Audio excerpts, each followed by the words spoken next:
The U.S. Supreme Court ruled against race-based affirmative action in college admissions on June 29th of last year. And now, more than a year later, we're beginning to see the impact of that decision. Joining us to talk more about this is Dr. Rosemarie Allen. Thank you so much for coming in. Thank you for having me. Appreciate it. Always nice to be here. So what changes have been made to enrollment in the last year? Well, we are seeing changes. It's only been a year. We are seeing declines in Hispanic and Black enrollments overall. For example, MIT has experienced a 15% decrease in Black and Hispanic enrollment. Harvard, about 22% decline. And for instance, UNC at Chapel Hill, a 25% decline. What's really interesting, though, is while we've seen Asian students decline in terms of enrollment, in some areas, increase in some, but it's been so concerning for the students for fair admissions. The organization that brought forward the case to ban affirmative action, that now they're so concerned about the decrease that there are threats of another lawsuit coming up. Can I ask you, Dr. Allen, where are the numbers going up, those percentage points with the decrease in Black and Hispanic students?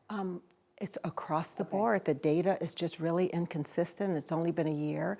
And the reporting requirements, how they're looking at demographics. And now what's interesting, so many students are declining to put race. So it's kind of hard to tell. Yeah, it's really interesting. Okay, the organization you were just talking about, the Students for Fair Admissions, they won that Supreme Court case ending race-based college admissions. They have threatened to sue schools where Asian American enrollment has decreased. So what implications could this have? You know, it's interesting because when you look at race-based admissions, and look at them in terms of affirmative action, we're only looking at race. Affirmative action takes place across the board. You have, for example, legacy status, where you get to go to a college because your parents went. Alumni, extracurricular activities. So what happens if you don't look at all affirmative action, then the white population can actually increase, and the students of color can decrease. So even in California, they've decided to look at all affirmative action to kind of level the playing field. Why do you think they're leaving out what ethnicity they are in the applications? You know, that's a really good question, Corey. When you look at equity and how equity is implemented, people perceive that if I give this group a chance, then it's going to decrease my chances. So when you look at race, which is the most common thing to look at, especially when you're talking about equity, people feel that they are somehow being slighted or something's being taken away from them and given to other people. Interesting. And real quick, what are the long-term implications of a less diverse pool of students? Well, we know that education is the driver for economic mobility.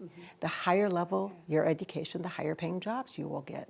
So when you don't have access to these opportunities, then your chances of having higher earnings, a better job, they decrease. So communities of color are going to have a really hard time, and we already know about the economic wage gap, the difference between net worth. So we may see that widen, which would be unfortunate. And then again, negatively affecting these generations, these minorities, and it kind of starts not a great cycle. Absolutely. Yeah. Yes. And then, you know, the other thing that we don't talk about, America's becoming increasingly diverse. We have to prepare our students to live in a diverse world. And if their campuses are not diverse, they won't have the experience to actually interact with people who are racially, culturally, and linguistically diverse. It is really interesting to take these numbers and really expand out to what the big meaning is of all of it. Dr. Allen, thank you so much for coming in.